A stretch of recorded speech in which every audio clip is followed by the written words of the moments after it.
Crochet can be a wonderfully affordable hobby, or it can quietly drain your bank account one skein of yarn at a time. Whether you're on a tight budget, trying to be more intentional, or you just want to get the most out of your stash, today's video is packed with real and doable ways to save money on crochet.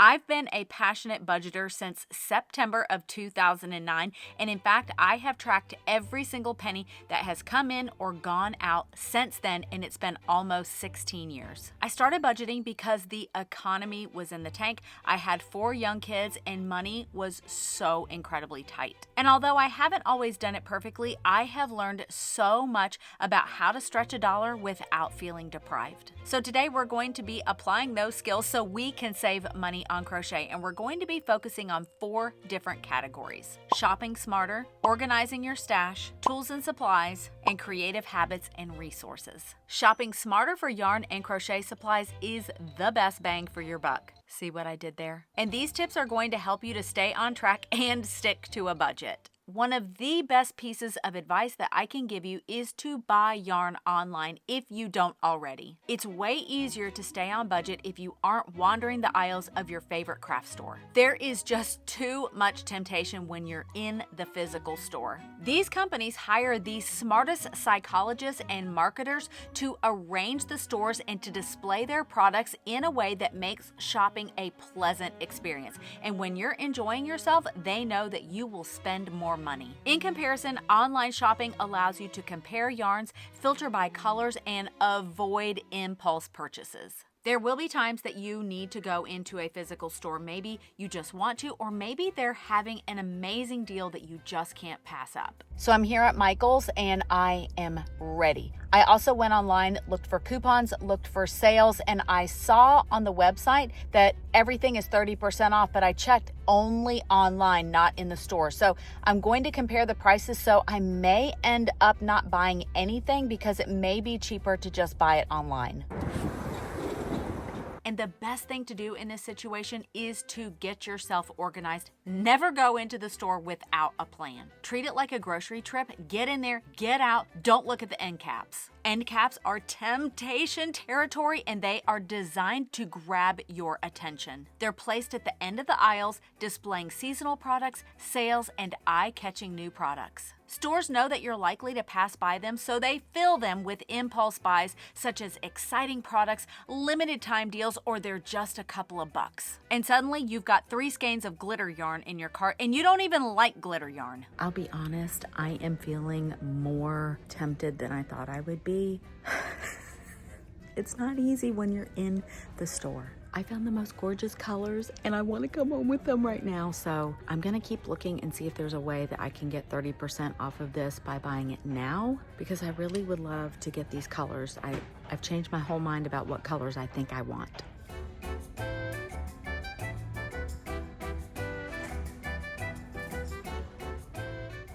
Now that's what I call a successful trip. That was amazing. So I went in with the idea that I wanted the Karen Blossom cakes. I saw them online and thought they looked really pretty. I want to do a ripple granny stitch blanket, but then I was walking around and I saw the Karen macchiato cakes, and honestly, they took my breath away. The colors reminded me of Noro, which is a very, very expensive yarn, and I just thought this is going to make the most stunning blanket, and I was able to put the colors together. But I will say, the best part is that I'm able to use the online code, which was 30% off. Now, I have to come back and pick it up, but I will say, I was more tempted than I thought I was going to be. I'd gone in there with a plan. I thought this is going to be easy. I was literally talking myself into, just buy it right now, it's fine. I want to go home with it right now. And I had to really talk myself off the edge and realize I can come back in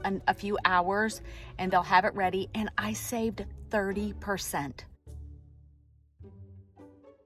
The next tip may sound counterintuitive, but when you begin a new crochet project, buy enough yarn to finish the project. The most important reason is that you're likely to get all of the yarn in the same dye lot. Even yarns that claim to be the same color can have different dye lots, and that can result in slightly different shades. It can actually cost more money in the long run to underbuy. So if you're purchasing yarn online, you are paying a shipping fee unless you bought enough that you got free shipping. And if you end up not having enough yarn, you're going to have to go back online, either pay the shipping fee for a skein or two of yarn, or you're going to end up buying more to get the free shipping. Either way, you're spending more money. And finally, if you're buying yarn in the store, that is setting you up for temptation. How many of us have actually gone into the store to buy one skein of yarn and actually left the store with only one skein of yarn? This next tip is pretty basic and one that you're likely already doing,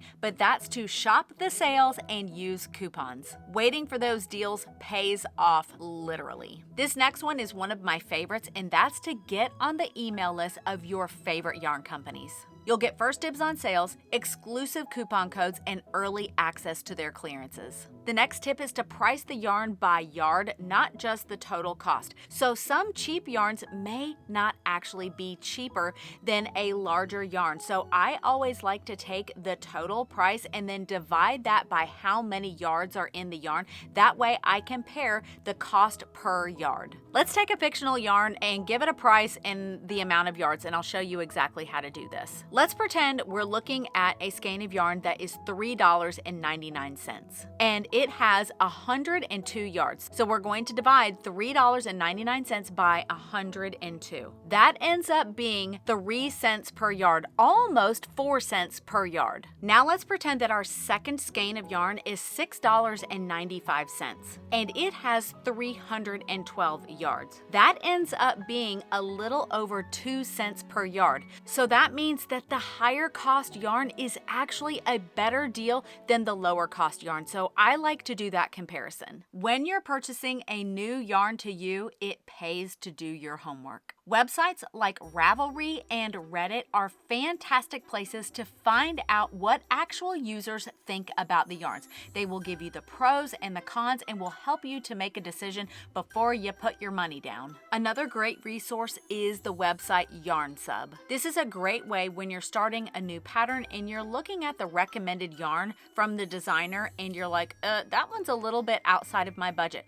You can go and put that yarn into YarnSub and you can search for different alternatives that you could use instead. And one of the best features is that you can filter by price. Today's video is brought to you by Squarespace. If you've ever thought about turning your crochet hobby into something more like selling patterns, writing blog posts, or showcasing your handmade creations, Squarespace makes it beautifully simple. With easy to use design templates, you don't need to be techie to make something that looks professional. You can set up a shop to sell digital or physical items, or you can write blog posts with tips and stories to connect with your audience. Squarespace's new design intelligence blends 20 years of design know-how with smart AI tools to help you create a website that feels uniquely you. It makes building a beautiful, personalized site easier than ever. But maybe you're looking to open your own online shop. Squarespace helps you to set up your own online shop that lets your products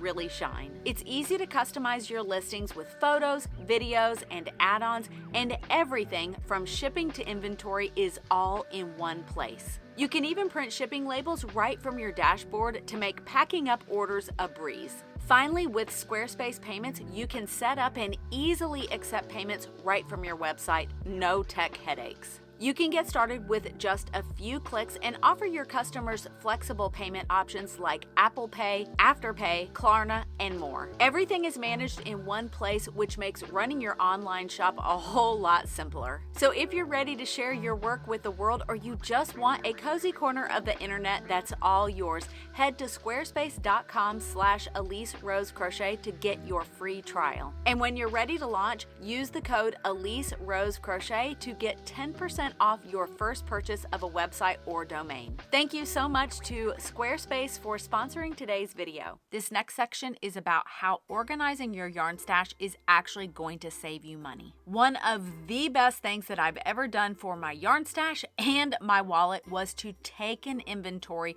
of all the yarns that I already own. Sometimes we think we need more yarn when actually we already have it, stuffed under the bed, hidden in the closet, or in the corner of our craft room. When you document your stash, you will know exactly what you already have, and you may be surprised. And then when I get to the actual organizing part, I like to sort by brand, yarn weight, and finally, if I can, I love to sort them by color. This not only helps me to see what I already have, but it helps me to feel inspired and see my yarn in a whole new way. I used to think that keeping every hank, skein, and cake was the best way to manage my yarn stash, and I thought it was the most economical and frugal as well. But now I get rid of yarns that I will never use, and here's why. I found that surrounding myself only with yarns that I truly love and that I will actually use has boosted my creativity, and that has helped me with spending money. You can donate or sell any yarns that you're just not going to use anymore, and surrounding yourself with yarns that you're actually excited about boosts your creativity and your well-being. I did a huge yarn destash last fall, and one of the unexpected consequences was that I could not believe how inspired I felt. I discovered yarns that I forgot that I had. I was so afraid that once I got rid of those yarns that I would only be thinking about them, that I would wish that I had never gotten rid of them, but that's exactly the opposite of what happened. I don't even remember what yarns I got rid of, and I'm excited about my current stash. One simple but really effective tip that I absolutely love is to take my scraps and either wind them up into cakes or little balls. I found that I'm more motivated to use those little cakes and balls rather than using those half-used skeins that just don't look nice anymore. This next tip is difficult for those of us who get personally attached to the projects that we make, but it is okay to frog a project that you have lost interest in. Rip it back, reclaim that yarn, and give it new life. Frogging that project and reusing the yarn isn't just good for the planet, it's also good for your wallet. This is your friend Elise, and it's time for some tough love. Some of you don't need more yarn. You need to finish the projects that you've already started. One tip that I think can really help with this is to challenge yourself to not buy any yarn until you have finished your current whips. I know that may sound extremely harsh, but it really is a great thing to do. You're accomplishing two things. You're not spending money, and you're finishing those projects that at one point you really wanted to get done. And then if you want to reward yourself for finishing those projects, then go yarn shopping. I love this next tip, and that is to challenge yourself to a no-buy month, no-buy quarter, or maybe even a no-buy year. These no-buy challenges can spark creativity and help you to see your yarn stash in a whole new way. In this section, we're going to focus on tools and supplies and how these tips can help you to save money. I'm a big believer in buying quality tools, especially when it comes to crochet hooks. I have my own favorite crochet hooks, but I do think it's a very personal decision. But when you invest in good hooks, you take care of them, they are going to last you for years, maybe even a lifetime. I get comments on the regular from people who say that I'm using the hooks that my grandmother passed down to me, and that's budget friendly. Another tip is to skip the fancy crochet gadgets. We don't need them. This is when I get a little bit upset because I feel like there are so many companies out there that are trying to scam crocheters into thinking that we need all of these fancy gadgets. We don't. If you have yarn, you've got hooks, and you've got a yarn needle to be able to weave in your ends, I can't think of anything, well, a pair of scissors. You really don't need anything else. I actually have a video on how you can make your own DIY crochet gadgets from things that you already have laying around your house. For example, you can use yarn scraps as stitch markers. Those are not a necessity. They're nice to have, but we don't need them. You can use a bowl or a bag as a yarn bowl. I think that's a great way if you like to keep your yarn in a container. Maybe you've got kids or a pet that's going to always get into it and you just like to keep it contained. You don't need a fancy yarn bowl. And they're nice to have, but you don't need it. And if you don't have a ball winder or a Swift, you don't need it. For many years, I didn't have them. And when you have a hank of yarn,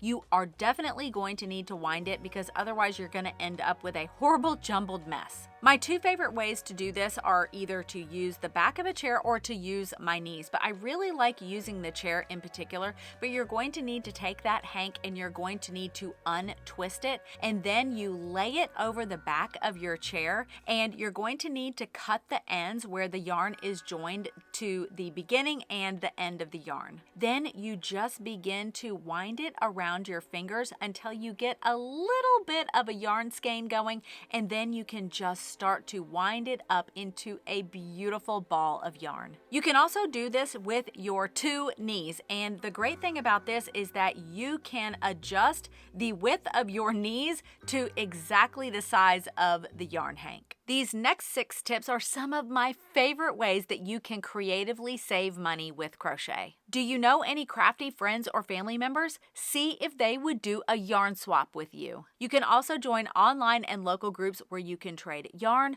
hooks, books, and even tools. It's a fun way for you to refresh your collection, and it's free. This next tip is also one of my favorites, and your local library likely has a collection of crochet books and magazines full of patterns that won't cost you anything. Great inspiration, $0. This is a brand new branch of my local library, and I've never been in here before, but I am so excited to see what kind of crochet books they have on hand, and hopefully I'll be able to take a few home today.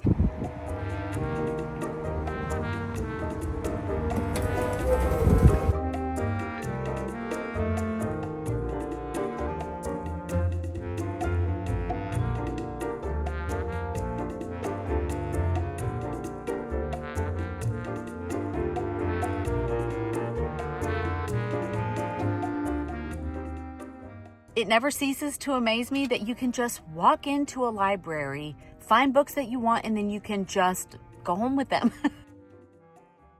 And speaking of crochet books, this is a fantastic way to save money on patterns. Most books contain 10 or even 15 different crochet patterns, and the cost is the equivalent of a handful or even just a couple of individual crochet patterns. In addition, you can find many used crochet books at library sales on Amazon and other online book retailers. Another common tip that I do on the regular is that I save every single scrap of yarn and I use it for stuffing for amigurumi toys. Sometimes I just use scraps for stuffing, but most of the time I mix it with my polyfill stuffing so that way I can stretch it further. I'm a big believer that crochet doesn't need to be expensive, and I hope that you found some of these tips helpful, but I would love to hear from you. Please leave your best budget-friendly crochet tips in the comments section. We would all love to hear from you. But I hope you have a great rest of your week. Stay safe and happy stitching.